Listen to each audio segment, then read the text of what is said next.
اس کے بعد اس کی کنکریاں مارے۔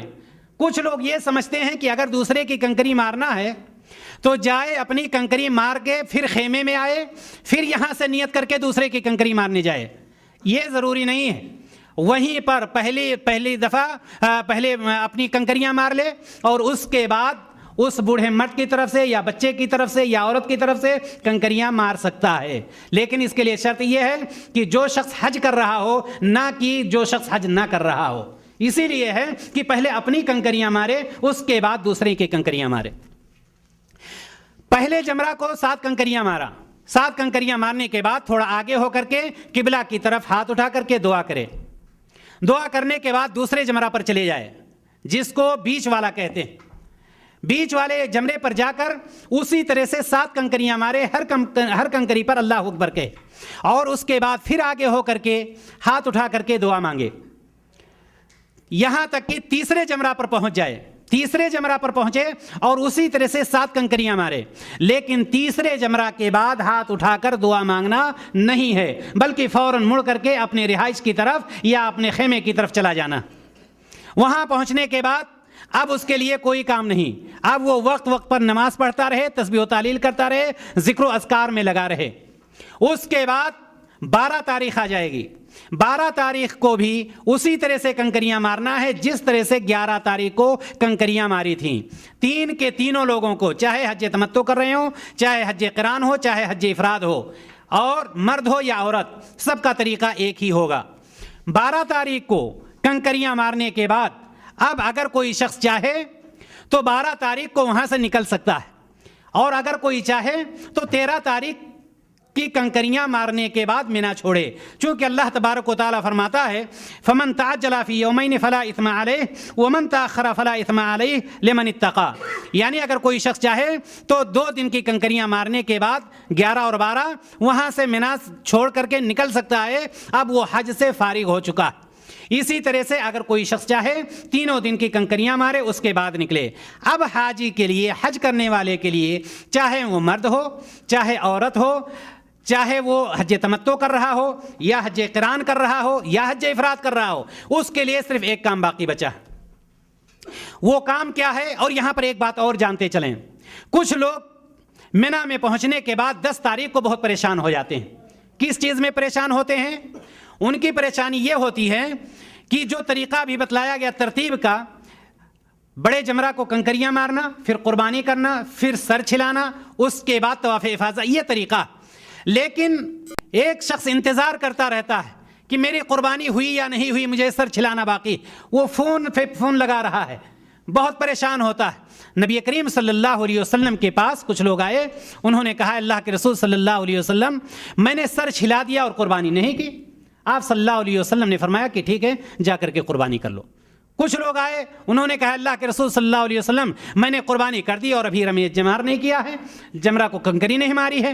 آپ صلی اللہ علیہ وسلم نے فرمایا کہ ٹھیک ہے، جا کر کے کنکری مار لو، افعل ولا حرج، افعل ولا حرج۔ اس طرح سے نبی کریم صلی اللہ علیہ وسلم نے سب کو جواب، یعنی کہنے کا مطلب یہ کہ اگر وہاں پر تقدیم و تاخیر ہو جائے تو کوئی حرج نہیں ہے، اس میں کوئی پریشانی کی بات نہیں ہے، اور نہ ہمیں انتظار کرنا چاہیے، خاص طور سے آج کل کے دور میں جب کہ بینک میں پیسہ جمع ہو جاتا ہے، اب وہ انتظار میں رہتے ہیں کب قربانی ہوگی، میں بال چھلاؤں یا نہ چھلاؤں، انتظار کرتے رہتے ہیں، بیچارے پریشان رہتے ہیں۔ اس میں انتظار کرنے کی کوئی ضرورت نہیں ہوتی ہے۔ میں بتلا یہ رہا تھا کہ اب ایک چیز باقی رہ گئی، مردوں کے لیے بھی، عورتوں کے لیے بھی، اور کوئی کسی بھی قسم میں حج کرنے والا ہو، وہ چیز کیا ہے؟ طواف وداع۔ طواف وداع ضروری ہے، سمجھ رکھیں گے، خاص طور سے مردوں کے لیے، لیکن وہ عورتیں جو ناپاک ہو جاتی ہیں طواف افاضہ کے بعد، کافی دن رکنا پڑ جاتا ہے کچھ لوگوں کو، اور وہ اسی دنوں میں ان کی تاریخ ہو جاتی ہے کہ وہ ناپاکی کی حالت میں ہوتی ہیں۔ اگر کوئی عورت ناپاک ہو گئی ہے تو اس کے لیے طواف وداع ضروری نہیں ہے۔ رہی بات مردوں کی، تو مردوں کے لیے ضروری ہے کہ وہ طواف وداع جب ان کو مکہ چھوڑنا ہو، جب مکہ سے نکل رہے ہوں، تو ایسی صورت میں ان کو آخری عمل حج کا جو کرنا ہے وہ طواف وداع ہے، کہ وہ طواف وداع کر لیں اور اس کے بعد مکہ چھوڑیں۔ اس طرح سے چاہے کوئی حج تمتع کر رہا ہو، حج افراد کر رہا ہو یا حج قران کر رہا ہو، وہ پورے طور پر اس کا حج پورا ہو گیا۔ یہ مختصر سا طریقہ تھا جو نبی کریم صلی اللہ علیہ وسلم نے ہمیں اور آپ کو بتلایا ہے۔ ہم اللہ تبارک و تعالیٰ سے دعا کرتے ہیں کہ الہ العالمین ہم تمام لوگوں کو نبی کریم صلی اللہ علیہ وسلم کے بتلائے ہوئے طریقے کے مطابق حج کرنے کی توفیق عطا فرما۔ الہ العالمین ہمارے وہ تمام بھائی جو دنیا کے کسی بھی گوشے میں ہیں اور جنہوں نے اب تک خانہ کعبہ کی زیارت نہیں کی ہے، الہ العالمین انہیں خانہ کعبہ کی زیارت کرنے کی توفیق نصیب فرما۔ الہ العالمین ہمارے وہ تمام بھائی جو اس وقت مکہ میں پہنچ چکے ہیں یا اپنے گھروں سے نکل چکے ہیں یا اپنے گھروں سے نکلنے والے ہیں، الہ العالمین ان کے اس عمل کو تو قبول کر لے اور ان کو صحیح سالم خانہ کعبہ سے واپس ان کے وطن تک پہنچا دے۔ وآخر دعوانا ان الحمدللہ رب العالمین۔ السلام علیکم ورحمۃ اللہ وبرکاتہ۔ میرے بھائی نے بہت اچھا سوال کیا ہے کہ 10 تاریخ کو طواف افاضہ کے لیے یا طواف زیارہ کے لیے کچھ لوگ نکل جاتے ہیں مکہ اور رش ہونے کی وجہ سے وہاں لیٹ ہو جاتا ہے۔ یاد رکھیں کہ آج کل رش بڑھتا ہی جا رہا ہے، پہلے بہت کم لوگ ہوا کرتے تھے، اب تعداد بڑھتی ہی جا رہی ہے۔ یہ بہت بڑی سہولت ہے، اسی لیے یہ چیز بتلا دی جاتی ہے کہ آپ طواف افاضہ کو اگر 10 تاریخ کو نہیں کر سکتے ہیں تو 11 تاریخ کو کریں، 11 کو نہیں کر سکتے ہیں تو 12 کو کریں، وقت ہو تب کریں۔ پہلی بات یہ۔ دوسری بات یہ ہے کہ منی میں آپ کو رات گزارنا ہے اور رات کا اطلاق اس پر ہوتا ہے کہ اکثر حصہ رات کا وہاں پر گزار لیا جائے، اس لیے کوشش کرنی چاہیے کہ کم از کم 12 بجے تک انسان وہاں پر ضرور پہنچ جائے تاکہ رات کا اطلاق ہو جائے کہ رات وہاں پر گزاری ہے۔ چونکہ یہ 2 دن یا 3 دن جو ہوتے ہیں، یعنی 10 کے بعد جو رات گزارنی ہوتی ہے یا 10 کو لے کر کے 3 راتیں جو ہو جاتی ہیں، یہ منی میں رات گزارنا بالکل ضروری ہے۔ اگر کوئی وہاں پر گزارتا ہے تو اس کے اوپر پھر دم واجب ہو جائے گا۔ جی